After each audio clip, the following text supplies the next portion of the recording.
Queridas irmãs, queridos irmãos, boa noite a todos. Que a paz de nosso Senhor seja sempre em nossos corações. O tema do nosso estudo de hoje, prestando as justas homenagens pelo aniversário da Casa de Tomé, nos faz refletir um pouco sobre o momento que vivemos na Terra. Um momento singular, mas que fora anunciado há muito e muito tempo. A hora ciclópica, inevitável, da grande transição, da extraordinária transformação moral, porque são chegados os tempos. Os tempos anunciados estão agora em nosso derredor.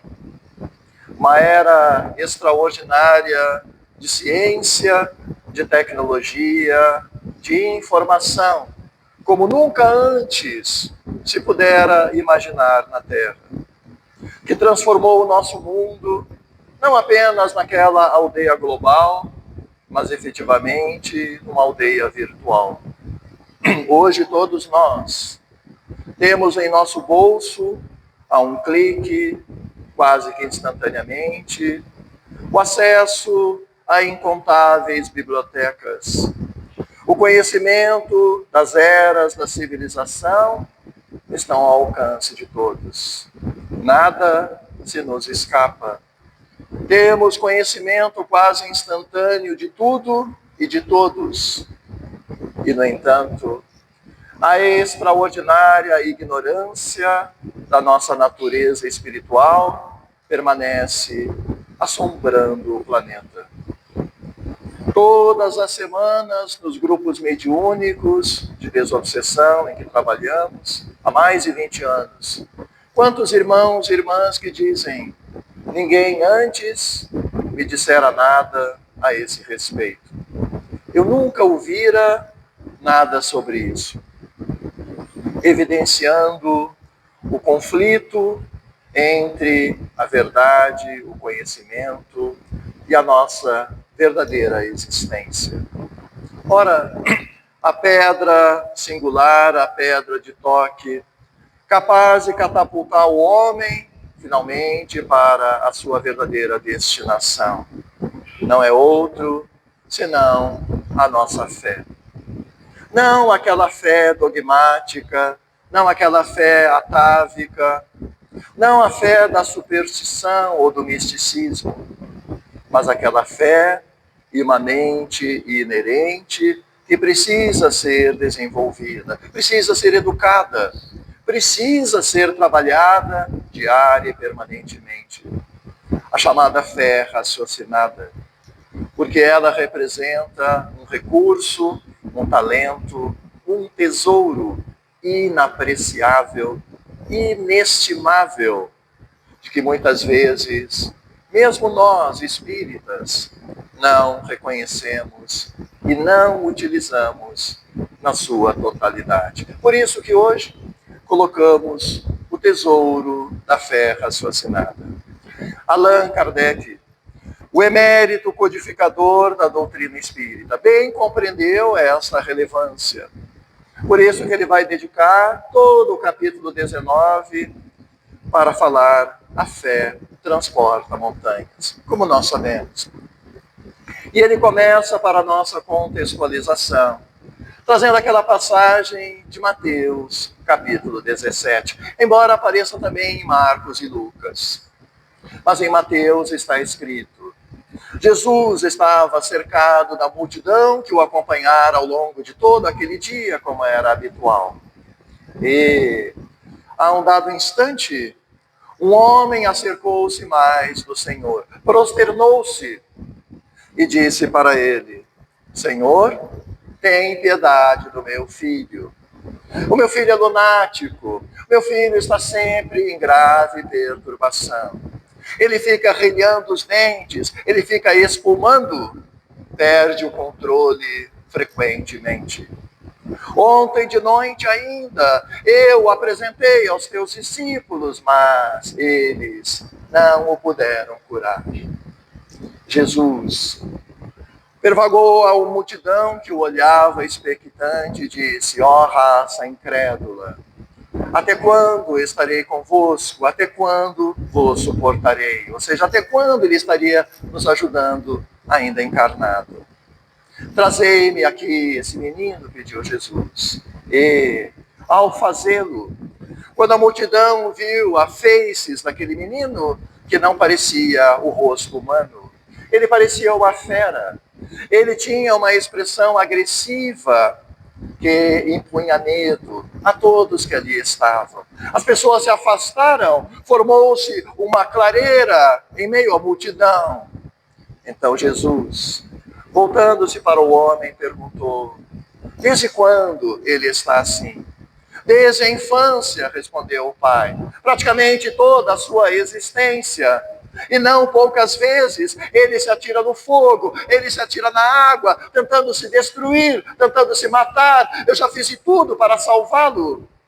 Senhor, se tu podes, ajuda o meu filho. Jesus aproveita essa frase e pergunta: se tu podes? Aquele que crê, tudo pode, responde Jesus. E esse pai vai emitir uma frase que fala muito a muitos de nós, porque ele diz: Senhor, eu creio, mas ajuda a minha incredulidade.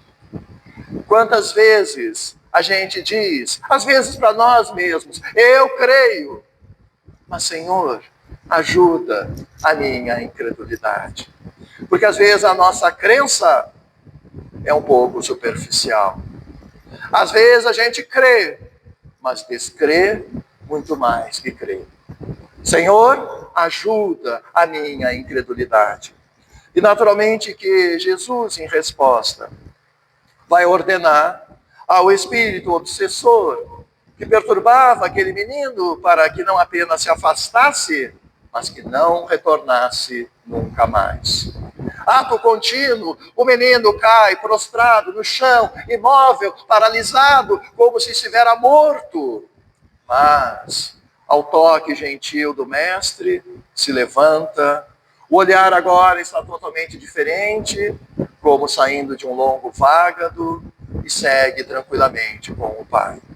Ora, naquela noite mais tarde, os discípulos estavam agora perplexos com tudo que houvera acontecido. E no momento mais íntimo, perguntam ao Senhor: ora, porque nós outros não conseguimos expulsar esse demônio, curar esse menino? Nós fizemos de tudo, Senhor. E Jesus vai lhe responder: foi por causa da vossa incredulidade. E na sequência ele diz ainda: em verdade vos digo, se tivesseis a fé do tamanho de um grão de mostarda, minúsculo, quase invisível, diríeis a esta montanha: transporta-te daí para ali, e ela se transportaria, e nada, absolutamente nada, vos seria impossível. A famosa fé que transporta montanhas. Agora, vamos analisar alguns elementos desta fala que às vezes nos passam desapercebidos. Esta não era a primeira vez que Jesus se referia ao grão de mostarda. Vamos lembrar que em Mateus capítulo 13, naquela passagem em que ele vai nos lembrar, em 6 parábolas diferentes, o reino de Deus. E numa delas ele vai afirmar: o reino de Deus é semelhante a um grão de mostarda, que é a menor das sementes. Na verdade, ela tem entre 1 e 2 milímetros, quase invisível. Mas que quando cresce de Jesus, se transforma na maior de todas as hortaliças, e mais tarde se desenvolve numa árvore onde os pássaros do céu vêm se aninhar. Vejam a metalinguagem que Jesus está usando. O reino dos céus, portanto, como ele dissera em outras passagens, não começa com sinais exteriores, com coisas grandiosas. Ele começa dentro do ádito do nosso coração. Silenciosamente, discretamente, mas profundamente. Assim também deve crescer a nossa fé. A nossa fé, de maneira nenhuma, será construída quando nós fazemos movimentos para fora, querendo conquistar o mundo. Senão, ao contrário. Quando fazemos um movimento de introspecção, de interiorização, não mais para conquistar os outros, mas para conquistar a nós mesmos. O grande desafio. A fé que transporta montanhas comparada ao grão de mostarda. Segundo os especialistas, o grão de mostarda é o mais resiliente que se conhece. Segundo a tradição, se você pisar, se você queimar, ele não será destruído. O que significa que a nossa fé precisa ter também esta resiliência. Uma resiliência espiritual. Não pode ser a fé apenas nos dias de sol, os de alegria.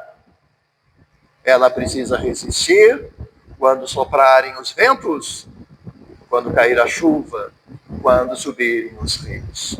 Como o grão de mostarda, na sua resiliência. Pequenina, quase invisível. O grão de mostarda traz uma capacidade extraordinária de nutrientes e de alimentos que o organismo necessita. Riquíssimo de selênio, de magnésio, de antioxidantes, como se diz hoje. Portanto, elementos estruturantes da nossa vida. Portanto, a nossa fé precisa ter esse caráter vitamínico, não do corpo físico, mas da vitamina da alma, do nosso psiquismo, do nosso ser. Quantas camadas de conhecimento. Em outra passagem, Emmanuel, comentando o Evangelho de Jesus, dirá também que nosso Senhor é a árvore da vida. A famosa árvore da vida que já aparecia na Gênesis de Moisés. Porque quando Adão e Eva estão no paraíso, eles são confrontados com a árvore da vida e a árvore do conhecimento do bem e do mal. Uma representa o terra-terra e a outra representa o espírito imortal. Jesus, diz Emmanuel, é a própria essência da árvore da vida, cuja videira deve também crescer dentro de nós, silenciosamente, como o grão de mostarda. Jesus e suas palavras. Ora, Joana de Ângeles, a nobre benfeitora espiritual, em toda a série psicológica, ela vai discorrer sobre o significado da fé. Na obra Plenitude, analisando essa passagem, ela vai dizer: a fé é, na verdade, a canalização, o direcionamento de todas as nossas possibilidades psíquicas, alterando a ação das forças habituais. Ou seja, quantificando e qualificando essas forças simultaneamente. Não exatamente das forças físicas, mas das nossas potências da alma. É isso que ela está falando. Que potências, Marcelo? A nossa inteligência, por exemplo.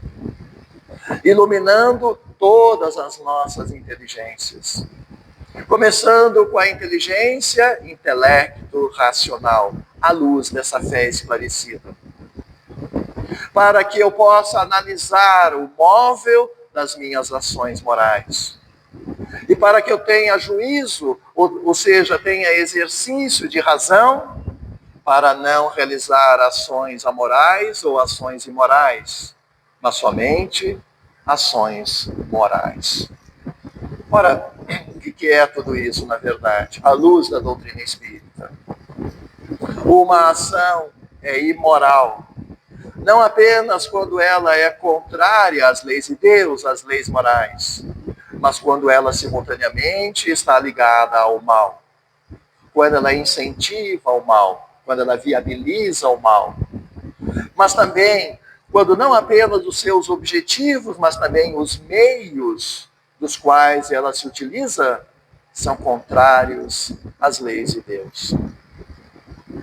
Daí que aquele famoso ditado que nós conhecemos na sociedade, muito utilizado numa visão utilitarista, que os fins justificam os meios, não se aplica à ética e à moral.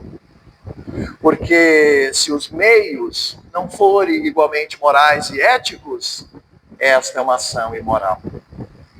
E o que seria uma ação amoral? Uma ação amoral é aquela que aparentemente está de acordo com as leis de Deus, mas somente na aparência. Porque é um simulacro, é um ato de hipocrisia. Porque há um interesse pessoal que não foi revelado. Vejam, nesse ano de 2026, porque é um ano eleitoral, nós vamos ter inúmeros exemplos de ações amorais, infelizmente. Quantos candidatos que não vão posar de filantropia, de caridade, distribuindo valores, distribuindo recursos, com criancinhas no colo, acolhendo aqui, acolhendo ali, quando na verdade o único interesse é a conquista do seu voto. Portanto, se trata de uma ação amoral. Porque disse Jesus, não saiba a vossa mão esquerda o que dê a vossa mão direita, para evitar a ação amoral. E pior, se esses recursos forem recursos desviados de verbas públicas, recursos criminosos, é uma ação imoral. Mas para que eu tenha esse discernimento, a fé precisa estar presente na análise do móvel das ações morais. Assim também a nossa inteligência emocional, produzindo o nosso amadurecimento emocional, a educação dos nossos sentimentos, e especialmente a nossa inteligência espiritual. Para que diante das tentações, as armadilhas, as ciladas da vida, que eu não posso imaginar, eu não posso prever, a gente tenha efetivamente a resiliência espiritual, lembrando a característica do grão de mostarda. Mas iluminar as potências da alma não é apenas a inteligência, é iluminar também a minha capacidade de trabalhar, a minha capacidade de ser útil, a minha capacidade de produzir o bem coletivo, ou seja, em sintonia com a lei de sociedade, com a lei do progresso. Porque quando nós analisamos as leis morais, a lei de adoração e a lei do trabalho caminham juntas a par e passo. Porque através da lei de adoração e da lei do trabalho, nós nos aproximamos de Deus, nosso Pai. Afinal, está escrito, trabalhar é também orar. Mas para que isso se efetive, a minha fé precisa estar consciente. E por último, a nossa vontade, a potência da alma por excelência, a chamada modernamente inteligência volitiva, o querer e fazer. Por quê? Do que adiantaria eu ser a pessoa mais inteligente do mundo, ter todos os recursos disponíveis? Se me falta vontade, eu não vou fazer absolutamente nada. Porque eu não tenho tempo, porque eu estou cansado, porque não é oportuno, eu não tenho condições, é muito difícil, eu não conheço, eu não estou preparado, eu não estou à altura. E nós não vamos fazer nada nem em 10 encarnações. Porque me falta vontade. Então, Joana de Ângeles segue e diz, quando essa fé se apresenta, ela nos estimula à ação, ao trabalho, porque vibra interiormente, ou seja, ela eleva a frequência vibratória da nossa mente, eleva a frequência vibratória dos núcleos potencializadores do nosso perispírito, colocando todos os nossos centros num plano vibratório infinitamente maior. E isso não é pouca coisa diante da realidade do nosso planeta. Gerando, claro, energias vitalizantes, harmônicas, balsâmicas. Isso nos faz lembrar outra passagem de Jesus, quando ele diz: buscai antes o reino de Deus e sua justiça, e tudo mais vos será dado por acréscimo. Exatamente por causa disso. Às vezes, nenhuma crítica, apenas uma reflexão. Pessoas passam a semana inteira na academia, malhando, levantando ferro, correndo, fazendo exercício. Tudo muito digno, tudo muito nobre, tudo muito importante. Mas se esquecem da ginástica espiritual. Se esquecem da academia do espírito imortal que somos. Enfraquecendo a fé, nós enfraquecemos todos os nossos centros psíquicos. E academia nenhuma é capaz de devolver esta saúde do espírito imortal. Somente a fé pode proporcionar. Mas a fé de Joana de Ângeles, ela se expressa sempre mediante a confiança em torno de algo. E aqui é algo que nós precisamos refletir. Pessoas existem cuja fé está apenas no aqui e agora. A minha fé, Marcelo, é no dinheiro. A minha fé é no ouro e na prata. Tu não sabe, com o dinheiro eu compro qualquer coisa. Mas outras pessoas acreditam que a fé está no poder. Porque com o poder eu posso gozar, eu posso fluir, eu posso me destacar, Marcelo. A fé precisa dar concretude aos nossos verdadeiros ideais. E, na verdade, ela projeta os nossos verdadeiros ideais sem palavras, pelo móvel das nossas ações. Então ela diz, existem basicamente dois tipos de fé, que ela chama de fé natural e a fé adquirida ou trabalhada. A fé natural, meus irmãos, é aquela fé imanente e inerente que todos os seres sencientes possuímos. Mas é uma fé rudimentar, é uma fé simplória, é uma fé que muitas vezes foi adquirida por conta da tradição, da repetição. Porque meu pai fez assim, a minha mãe, o pai do meu pai, o meu avô, o meu tataravô. E nós vamos repetindo mecanicamente, às vezes simploriamente. Porque nesta fé natural não comparece a nossa inteligência, não comparece o nosso juízo, o nosso raciocínio. Mas a segunda é exatamente a fé como resultado do nosso pensamento, do meu conhecimento, da minha capacidade de concatenar ideias, fazer ilações, fazer reflexões, ponderações, fazer indagações, fazer descobertas, fazer análise, compreender a excelência da curva da nossa experiência, extraindo o que nós chamamos de fatos e dados, analisando, e aí isso vai dando elementos estruturantes para o pensamento. Vai ampliando a nossa capacidade de pensar, vai ampliando a nossa própria consciência.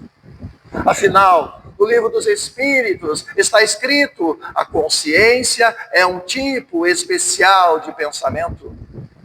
Ora, se as leis de Deus estão gravadas na consciência, e se a consciência é um tipo especial de pensamento, eu preciso desenvolver esse pensamento, eu preciso educá-lo, eu preciso estruturá-lo, eu preciso iluminá-lo, para que ele fique mais aderente, para que ele fique mais em essência, em ligação com as leis superiores. Por isso que ela diz, essa fé que se apoia na razão, está sempre investigando, está sempre analisando, para que ela não se permita ser aquela fé cega, a fé do dogmatismo, do tacão dogmático, a fé do achismo, das crendices, das superstições, do eu acho isso, eu acho aquilo.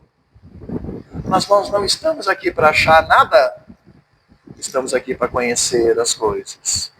Estamos aqui para aprender, estamos aqui para estudar, estamos aqui para ampliar a nossa fé. Esse é o nosso objetivo.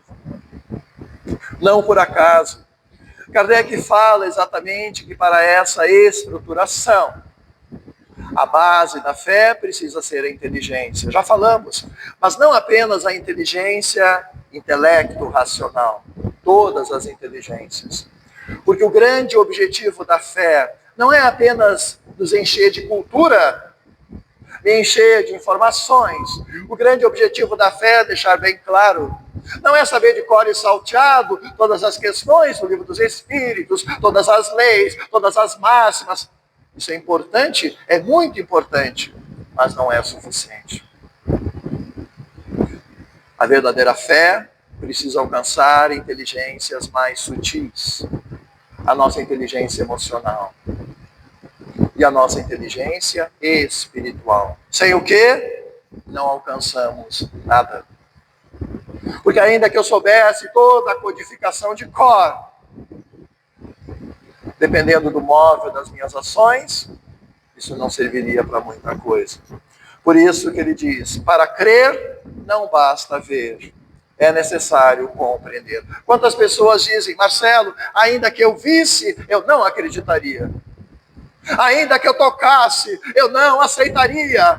Por quê? Porque eu sei que é impossível. Porque não temos a compreensão. Não temos ainda a informação. Vejam, se alguém aqui nessa sala me perguntasse agora, mas Marcelo, tu crê em Deus? Honestamente eu responderia, eu não creio em Deus. Alguém ficaria assustado, mas tu não crê nos espíritos? Eu não creio nos espíritos. E antes que o Volmir me corra daqui, eu vou explicar melhor. Porque todo aquele que crê hoje, amanhã ele vai deixar de crer com mais facilidade ainda. Simples como isso. Mas hoje eu creio em Deus. Hoje eu creio nos benfeitores, eu creio no meu anjo da guarda, eu creio no evangelho, eu creio em tudo. Sabe por quê? Porque hoje está tudo bem, obrigado. Hoje eu estou com saúde. Hoje a minha família vai muito bem, obrigado. Eu tenho um bom emprego, eu tenho uma boa condição econômica, eu tenho certas liberdades. Então eu creio em tudo. Mas amanhã eu não posso prever. E quando as surpresas negativas batem na nossa porta, e às vezes elas batem em combo, um verdadeiro trem, como fica a nossa crença? Diante da doença, da enfermidade, daquele diagnóstico difícil, da morte de um ente querido inesperadamente, do desemprego, diante de um testemunho de ingratidão, de traição, de incompreensão. E onde estão os benfeitores que não vêm me ajudar? Onde está Deus, que não está vendo que eu estou aqui me acabando? Onde estão os espíritos? E nós deixamos de crer com mais facilidade, porque era uma crença superficial. Não era a crença do grão de mostarda. Não tinha resiliência nenhuma. Então não basta crer, é necessário saber, que é muito diferente. Vejam, quando alguém aprende a ler, não sai por aí dizendo, eu creio que eu leio. Ao contrário, vai dizer, eu sei ler. Por quê? Porque sempre que pegar um texto na sua frente, ele vai ler, mesmo que ele não queira. Ele pega um jornal, tem uma manchete, uma notícia da guerra, eu não vou ler, mas já leu, porque sabe ler. Ele está andando na estrada a 80 quilômetros e olha um outdoor, eu não quero ler, já leu. Porque quando você sabe ler, você vai ler as boas e as más notícias. Assim precisa ser a nossa fé.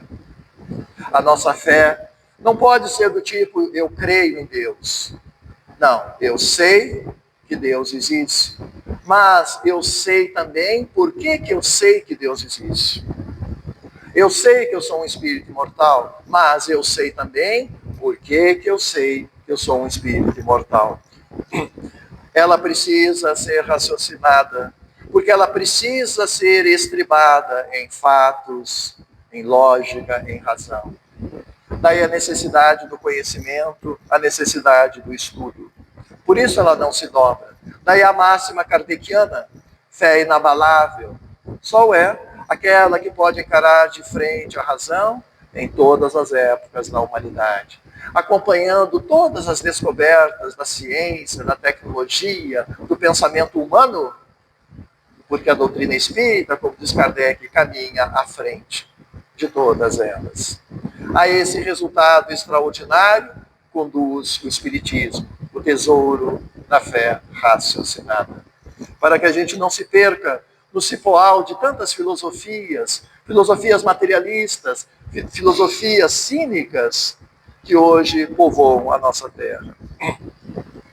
E como seria a fé em nosso Senhor Jesus Cristo? Na obra Jesus e o Evangelho, Joana de Anjos nos diz: a fé em Jesus era a certeza do seu próprio poder, da sua perfeita sintonia com Deus, a quem recorria sempre que necessário. Afinal, ele próprio disse em João capítulo 10, eu e o Pai somos um só. Não no sentido de que ele perdera a sua individualidade, mas no sentido da total identificação.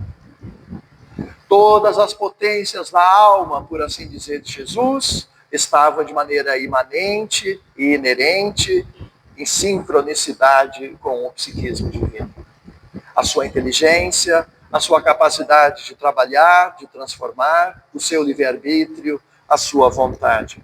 Por isso que ele sabia com antecedência do resultado do móvel das suas ações, das suas palavras, porque ele estava em sintonia, não apenas com Deus, mas com todos os fluidos que promanam da divindade, porque são os fluidos do amor, e ele próprio era o nosso exemplo. Mostrando até onde pode chegar a fé, porque em Jesus a fé não apenas transportava montanhas, ela transportava mundos inteiros, como o nosso planeta. Mas, na obra Palavras e Vida Eterna, Emmanuel, o nobre benfeitor, nos traz uma indagação, trazendo essa epístola de Tiago.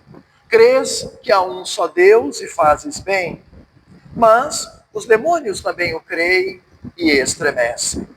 O que significa isso? É exatamente a análise da nossa fé.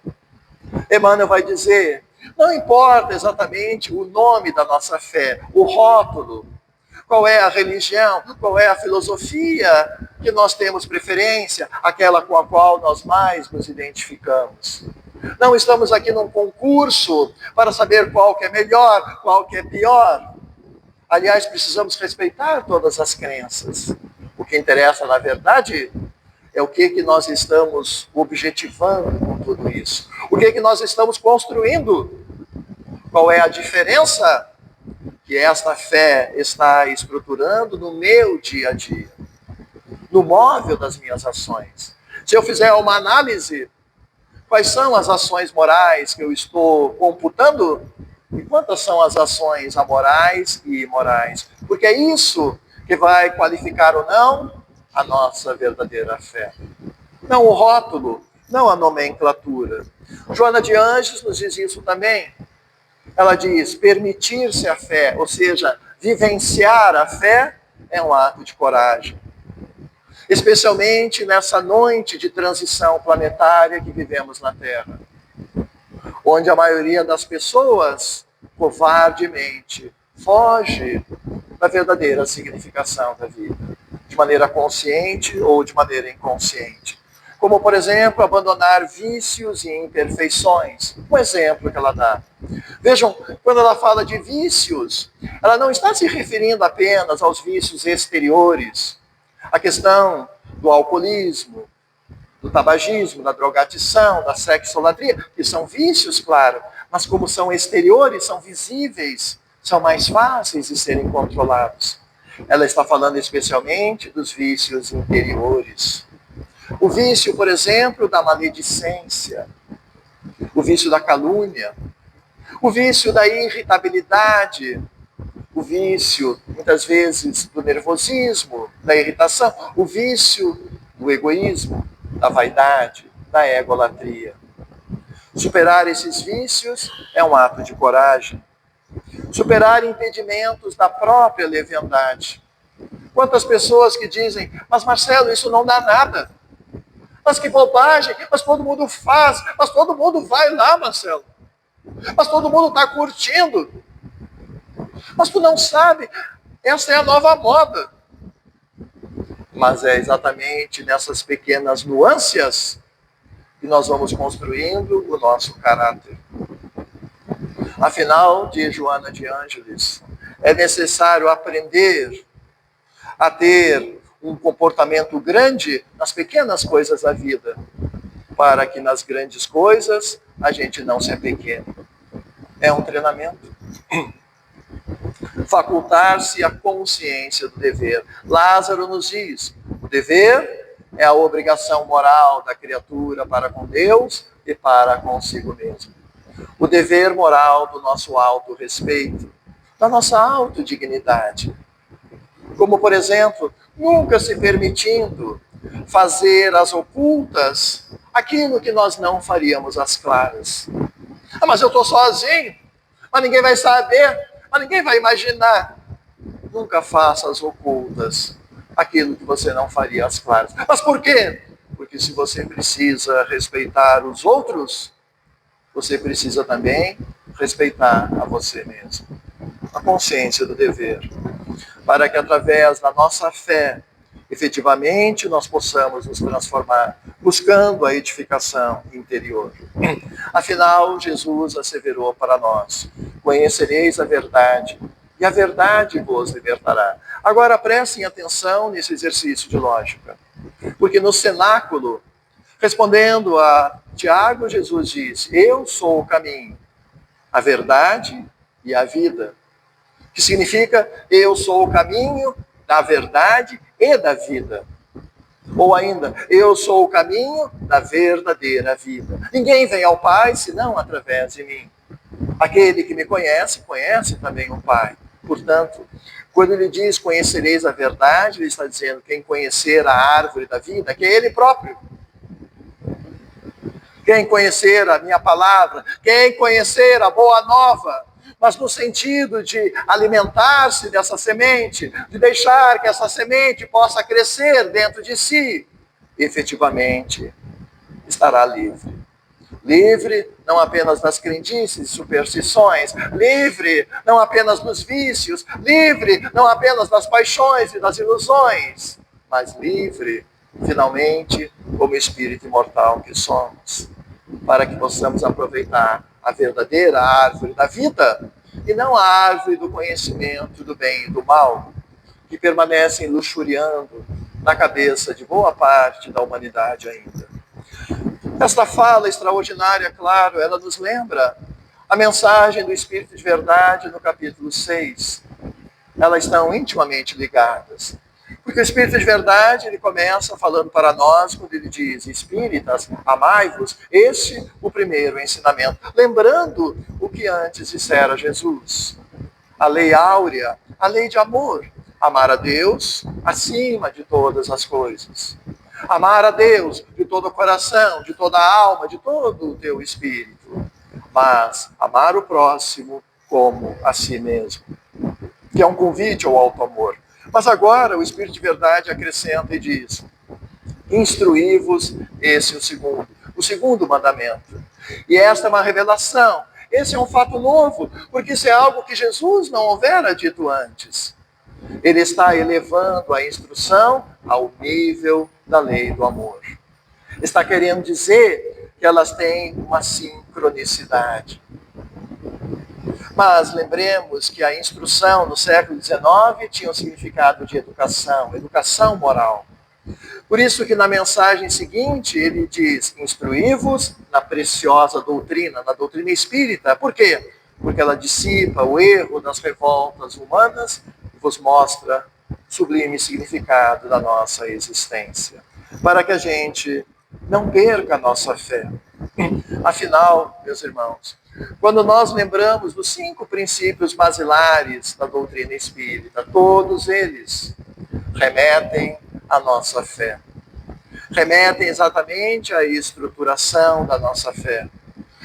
O próprio princípio de Deus. Porque quando a gente pensa na fala de Jesus. Deus é amor.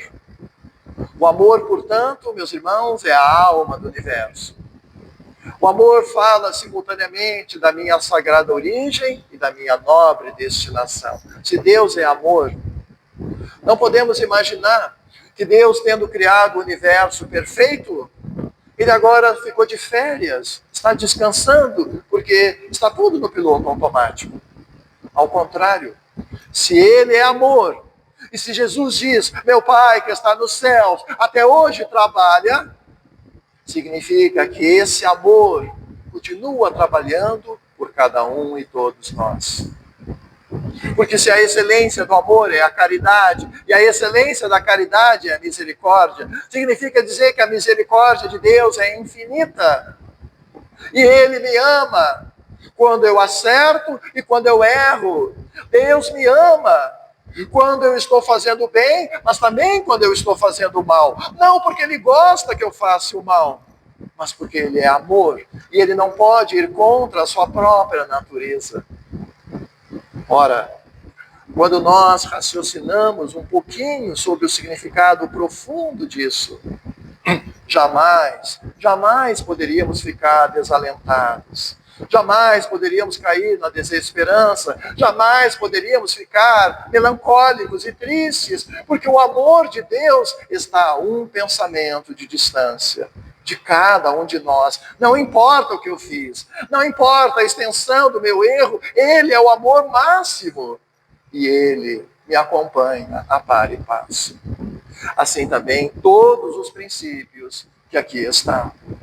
Se nós analisássemos um por um, nós veríamos a dimensão, a sua verdadeira significação. Daí a importância, como disse antes o Espírito de Verdade, de nós nos instruirmos, estudando um pouco mais, refletindo, pensando, para que se expanda a nossa consciência e igualmente a nossa fé. Por isso que na obra Autodescobrimento, refletindo sobre o princípio da reencarnação, que não é um castigo, não é uma punição. Na verdade, é um ato de misericórdia de Deus. É um exemplo da misericórdia do Pai. Porque um dos grandes objetivos da reencarnação é aprender a amar. Não aquele amor egoísta, não aquele amor utilitarista, o amor do ciúme, da inveja, não aquele amor da posse, a minha mulher, o meu marido, os meus filhos. Não, estamos falando de um amor mais ágape, um amor mais generosidade, um amor mais distributivo, o amor fraterno que nosso Senhor Jesus Cristo nos ensinou. Para que, através da aquisição do amor, a gente possa não apenas crescer espiritualmente, mas possa fazer algo extraordinário, que é encontrar o chamado Deus interno. Voltamos a Deus. Vejam, se nós somos filhos de Deus, e Deus é o amor cósmico, significa que o amor de Deus, ele também é imanente e inerente em cada um de nós, como se fosse aquele grão de mostarda, mas que precisa ser cultivado. Ele precisa ser colocado no solo da nossa experiência espiritual, para que ele possa desenvolver-se, para que as aves do céu, que são os espíritos bons, que são os nossos guias, que são os numes tutelares, venham nos ajudar na nossa felicidade. Emmanuel, pensando sobre isso, ele dirá, todos nós que estamos aqui na Terra, espíritos em evolução, somos ainda extremamente imperfeitos, todos nós trazemos a marca da ignorância, da sombra, dos vícios, mas nós somos úteis. Nunca se esquecer disso. Ninguém na Terra que não seja útil. Ninguém, absolutamente ninguém. Ninguém que não tenha recursos individuais inapreciáveis. Ninguém que não tenha talentos absolutamente necessários para a sua família, para a sociedade, para o meio em que se encontra. Daí a necessidade de nós despertarmos. A alegria de reconhecer esse imenso cabedal de recursos que nos foi emprestado e que não pode ficar congelado, não pode ficar dentro do armário, mas que precisa ser movimentado. Qual é o motor? O motor é a nossa fé. A fé do eu sei que eu tenho esses recursos, eu sei que eu tenho esse potencial, eu sei que eu tenho essa riqueza. Então, vamos usar a riqueza que nós sabemos que nós temos. Mas às vezes na nossa vida, o sofrimento nos alcança. Afinal, nós estamos num planeta de provas e de expiações. Significa que é um planeta que está dominado pela ignorância e não pela verdade. Um planeta que está dominado pelo egoísmo, pela egolatria e não exatamente pela solidariedade. Lembremos, no entanto, que o sofrimento não é necessariamente um castigo, ele é uma bênção. Ele também é um ato de misericórdia de Deus. Lembremos, portanto, de nós não nos ir resignarmos diante das surpresas desagradáveis. Mas não era isso que eu queria, Marcelo. Não era isso que eu estava esperando. Eu esperava coisa diferente. Mas é exatamente isso que você está necessitando nesse momento. Afinal, naquela mesma mensagem, o Espírito de verdade diz que chorem, porque as lágrimas foram abençoadas no horto das oliveiras, mas que esperem, porque também a eles, os anjos consoladores, virão enxugar as suas lágrimas. E eu, o divino jardineiro, as cultivo no silêncio dos vossos pensamentos, no silêncio da minha oração, no silêncio da minha meditação, no silêncio da minha busca com esse Deus interno, no silêncio de quando nós buscamos essa ponte de amor que todos nós possuímos, para que se dissipem as sombras que estão à nossa volta. Afinal, diante desses infortúnios, desses camartelos morais, da ingratidão, da traição, a calma, a serenidade são fundamentais. O Evangelho nos diz, a calma na hora da luta é um sinal inequívoco de progresso. A calma é fundamental para que a gente não deixe de colocar as coisas na sua devida perspectiva. Afinal, meus irmãos, aqui na Terra, tudo muda em 1 minuto apenas. Em 1 minuto apenas, as nuvens borrascosas do horizonte se dissipam, o sol reaparece e o céu fica maravilhoso. Em 1 minuto apenas. Em 1 minuto, o telefone toca, nós recebemos uma mensagem, encontramos uma pessoa e muda completamente a nossa visão emocional e espiritual. Em 1 minuto apenas. Por quê? Porque tudo que vem da terra pode mudar quase que instantaneamente. Tudo que vem do céu permanece eternamente. Para que nós tenhamos essa ancoragem, para que nós tenhamos essa proteção, para nunca cairmos no desalento, nunca cairmos no desespero, na melancolia ou em pensamentos autodestrutivos. Lembremos que Deus é amor. Mais ainda, quando nós queremos imaginar a dimensão do amor de Deus para com nós, para renovar a nossa fé, lembremos de Lucas capítulo 15, a parábola do filho pródigo.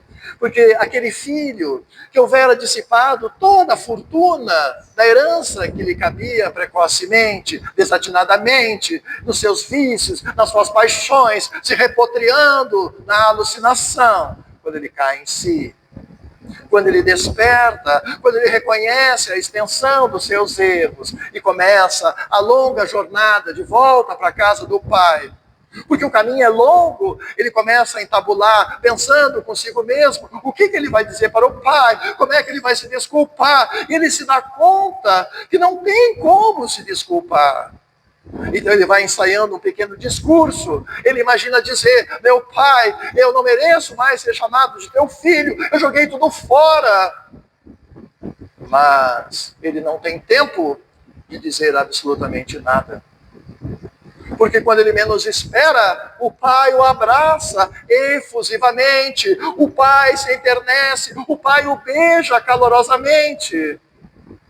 Porque esta é a essência de Deus. Deus não espera que que nós peçamos desculpa. Deus não espera ouvir os nossos discursos, porque Ele nos ama permanentemente. E Ele nos acompanha a par e passo. Então tenhamos calma, tenhamos tempo. Tudo passa, tudo muda aqui na Terra.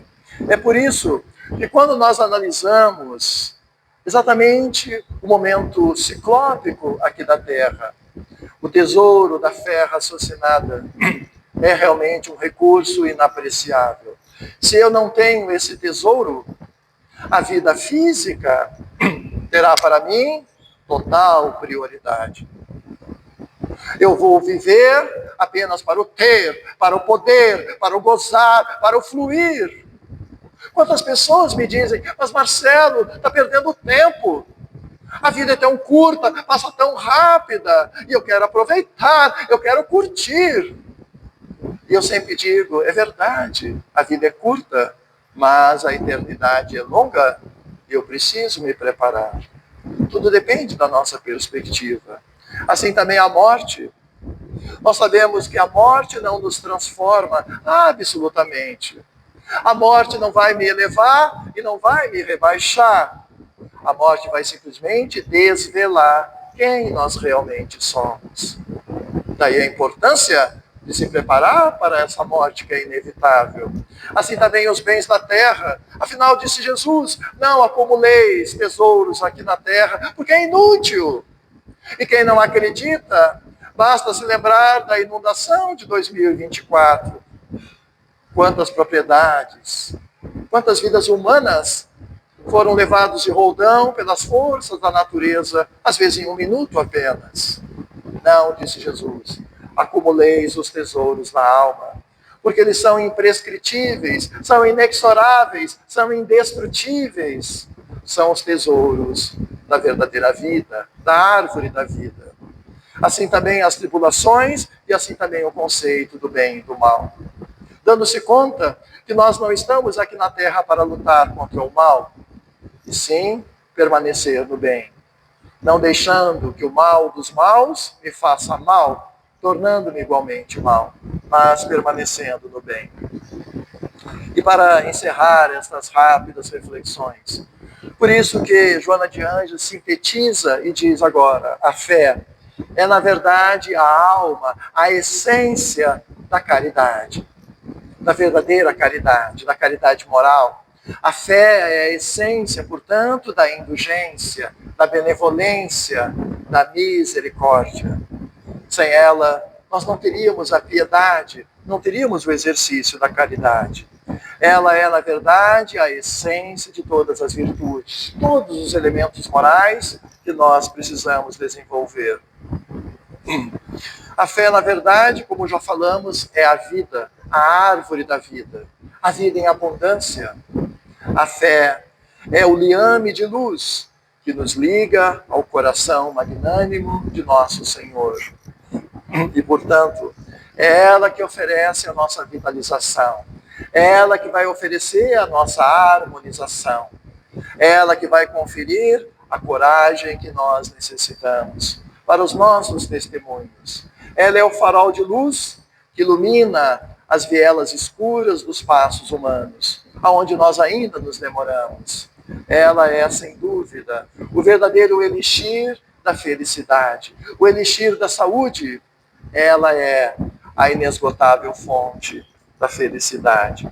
Por isso que o Evangelho diz, a fé é a mãe da esperança e é a mãe da caridade. Porque se eu não tiver fé, como eu poderei ter uma visão otimista com relação ao futuro? Como eu poderei enxergar que tudo isso que nós estamos vivendo na Terra tem data de validade?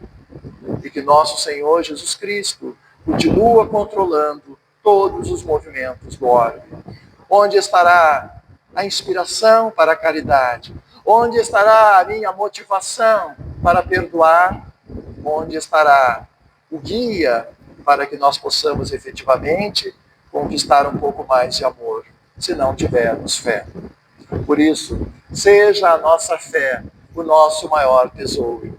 Não um tesouro que fica escondido, não aquele do talento que ficou enterrado, mas seja uma fé produtiva, uma fé leve, uma fé de alegria, uma fé de esperança, mas principalmente de felicidade. E assim, sentindo e pensando, profundamente agradecidos por essa oportunidade, só podemos então dizer: Senhor, faze, portanto, em mim a tua, que é a vontade da plenitude da felicidade. Que Jesus abençoe a todos os irmãos que aqui estamos e que a sua paz permaneça sempre em nossos corações.